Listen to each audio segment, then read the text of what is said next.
Assalamualaikum warahmatullahi wabarakatuh. Anak-anakku kelas 8A dan 8B.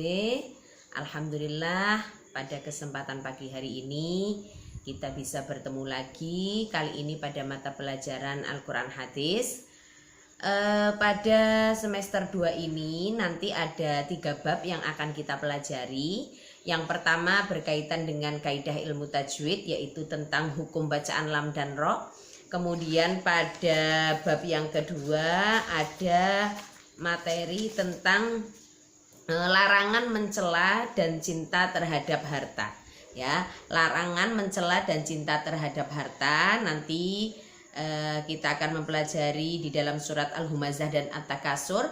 Kemudian pada bab yang ketiga yaitu tentang keseimbangan hidup dunia dan akhirat. Jadi ada 3 bab yang akan kita pelajari.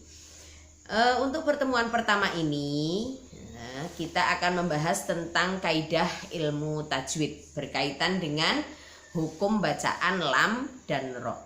Sebelum kita bersama-sama membahas materi kali ini, marilah kita bersama-sama membaca basmalah. Mudah-mudahan pembelajaran kali ini dapat berjalan dengan lancar dan kalian bisa memahami dengan baik.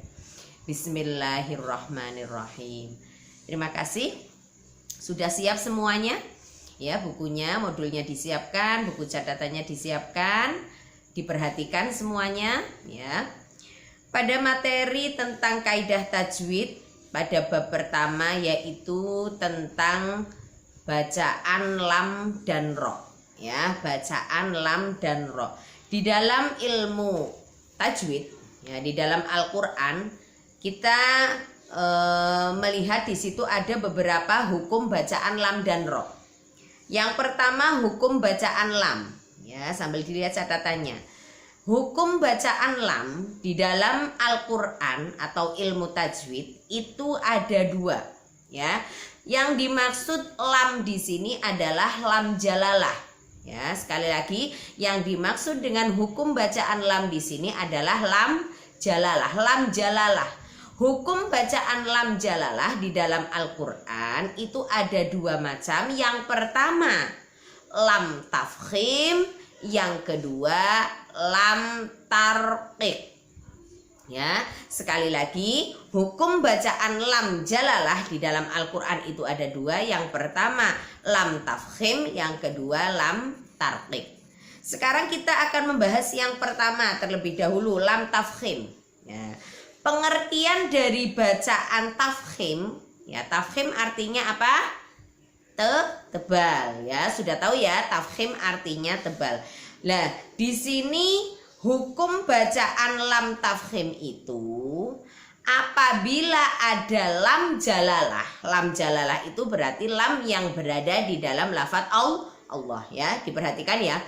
Apabila ada lam jalalah yang didahului oleh huruf yang berharokat fathah ataupun dhammah, ya, itu ketentuannya. Sekali lagi, jadi lam tafkhim itu lam yang dibaca tebal, ya, lam jalalah yang dibaca tebal adalah ketika ada lam jalalah, ya, lam pada lafaz Allah yang sebelumnya itu ada huruf yang berharokat fathah ataupun dhammah.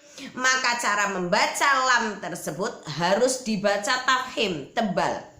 Contohnya pada lafaz lam jalalah yang jatuh setelah fathah, ya, bisa dilihat di contoh, ya. Sebenarnya memang harus ada contoh di papan tulis, maaf karena saya tidak menyediakan, tapi bisa dilihat di modul saja, tidak apa-apa, bisa dipahami. Pada contoh lafaz khotamallahu ada lafaz Allah yang jatuh setelah fathah pada lafaz khotama pada huruf mim, khotamallahu, maka lafaz Allah atau lam jalalah di sini harus dibaca tebal atau tafhim. Tafhim itu atau tebal itu adalah mulut seakan-akan penuh, itu namanya tafhim. Khotamallahu. Nah, itulah yang dimaksud dengan lam tafhim, ya. Jadi ada lafadz Allah jatuh setelah fathah. Kemudian yang kedua contohnya pada lafadz Allah yang jatuh setelah dhammah. Dilihat pada contoh yang kedua itu ada lafadz yuhibbukumullahu. Ada lafadz Allah yang jatuh setelah dhammah kumullahu, maka harus dibaca tafkhim. Bisa dipahami ya? Jadi yang dimaksud dengan lam tafkhim adalah ketika ada lam jalalah jatuh setelah huruf yang berharokat fathah ataupun dhammah, maka cara membacanya harus tafkhim atau tebal ya. Bisa dipahami semua ya? Itu untuk lam yang pertama, lam tafkhim. Kemudian lam yang kedua ada lam tarqiq. Tarqiq itu artinya tipis. Nah, ketentuannya seperti apa? Bagaimana lam itu ketika dibaca tarqiq?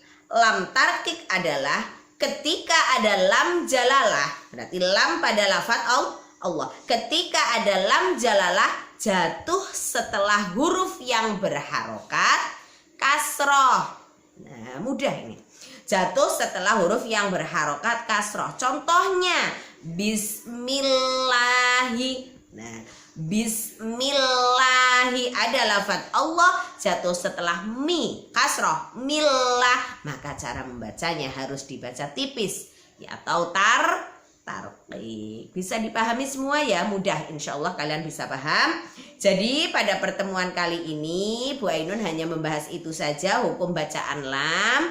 Hukum bacaan lam di dalam Al-Quran, lam di sini adalah lam jalalah, maaf ya, karena kalau kita memahami lam pada umumnya ya, bisa digarisbawahi, bisa dipahami lam pada lafadz atau di dalam Al-Quran bukan lam jalalah, lam biasa ya. Di dalam Al-Quran hukumnya semuanya tarqiq, tipis ya. Sabila man anaba contohnya misalkan. Jadi bukan lafadz jalalah loh ya. Lam secara umum ya adalah hukum bacaannya tarqiq. Tetapi pada lam jalalah itu ada dua ketentuan. Ya, yang pertama dibaca tafkhim atau tebal apabila ada lam jalalah jatuh setelah fathah atau dhammah, dan dibaca tarqiq ketika ada lam jalalah jatuh setelah kasroh. Bisa dipahami ya? Itu materi yang saya sampaikan pada pertemuan pertama ini sebagai pemanasan.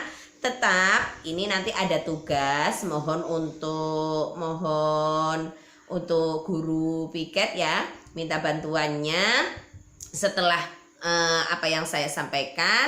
Silahkan anak-anak dikasih waktu berapa menit, 10 menit saja untuk membuat contoh ya. Jadi harus hari ini juga membuat contoh lam tafkhim dan lam tarqiq ya. Lam tafkhim 3, lam tarqiq 3 lafadz, dan tidak boleh sama dengan contoh di buku, harus mencari sendiri ya. Jadi setelah ini silahkan kalian membuat contoh 3 saja, lam tafkhim 3, lam tarqiq 3 ya. Itu dicatat di buku tulis saja, nanti kalau akhir bab saya nilai, tugas itu akan saya nilai. Itu saja ya, bisa dipahami. Silahkan membuat contoh, setelah itu dicatat di buku tulis, nanti akan saya nilai. Tidak boleh nyontek temannya, harus mengerjakan sendiri. Silahkan mencari dimanapun, yang penting mencari sendiri, jangan nyontoh temannya. Itu saja untuk pertemuan pertama pada materi Al-Quran kelas 8. Mudah-mudahan bermanfaat. Silahkan dikerjakan biar kalian paham ya. Setelah itu nanti bukunya yang sudah kalian catat itu dikumpulkan, nggak usah dikumpulkan, nggak apa-apa, dibawa saja nanti untuk penilaian saya lihat. Itu saja, mudah-mudahan bermanfaat. Kita akhiri dengan bersama-sama membaca hamdalah. Alhamdulillahirabbil alamin. Wassalamualaikum warahmatullahi wabarakatuh.